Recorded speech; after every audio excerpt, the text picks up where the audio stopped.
And నాకు lip movement కూడా కనిపించట్లేదు, ఎవరు ఆన్సర్ ఇస్తున్నారు కూడా అర్థం కావట్లేదు. మీరు కాన్సెప్ట్ తప్పుగా అర్థం చేసుకున్నారండి. విషయంలో ఏం ప్రాబ్లం లేదు, అన్నీ కనిపిస్తుంది, మైండ్ లో రికగ్నిషన్ రాదు అంతే.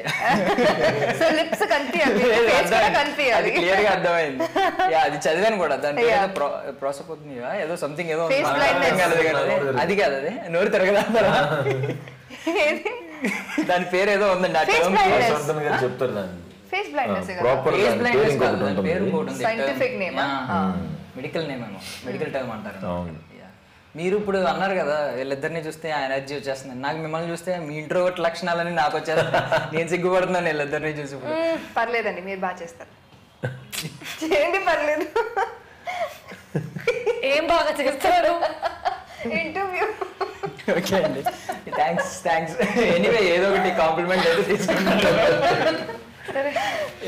మీరు బాగా చేస్తారు. థ్యాంక్ యూ, ఇద్దరు చెప్పారండి. ఓకే, సో కాన్సెప్ట్లోకి వెళ్ళిపోతే ఆల్రెడీ మీ కాన్సెప్ట్లన్నీ చాలా బాగుంటాయి.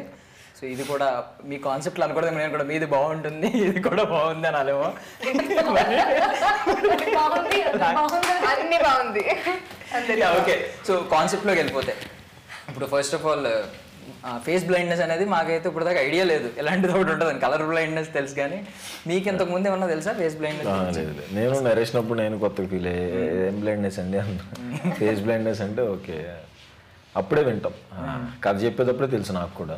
సో అప్పుడు దాని గురించి తెలుసుకుని డైరెక్టర్ని అడిగి అసలు ఏంటి ప్రాబ్లం కనుక్కొని తర్వాత ఏమన్నా అడిగారు అసలు రెఫరెన్స్ పాయింట్ ఎక్కడని దీని గురించి? అది ఉందంటండి, అంటే మనోడు డైరెక్టర్ అర్జున్ రాసుకునేటప్పుడు కూడా గూగుల్లో సెర్చ్ చేసుకుంటూ ఇది ఒకటి ఉంది, కాంప్లికేషన్ ఉందని ఒకే పాయింట్ మీద వెళ్దామని అనుకున్నారు. అంటే ఇదేదో కొత్త పాయింట్ కదా, ఫేస్ బ్లైండ్నెస్ కదా, చేసేద్దాం కదా అన్నట్టు ఒప్పుకోవాలి నేను. సో ఆ ప్రాబ్లం వల్ల తనకు వచ్చే కాన్సిక్వెన్సెస్ ఏమైతే ఉంటుందో, ఏదైతే ప్రాబ్లం వస్తుందో అది చాలా ఇంట్రెస్టింగ్ అనిపించి దానికి ఒప్పుకున్నాను.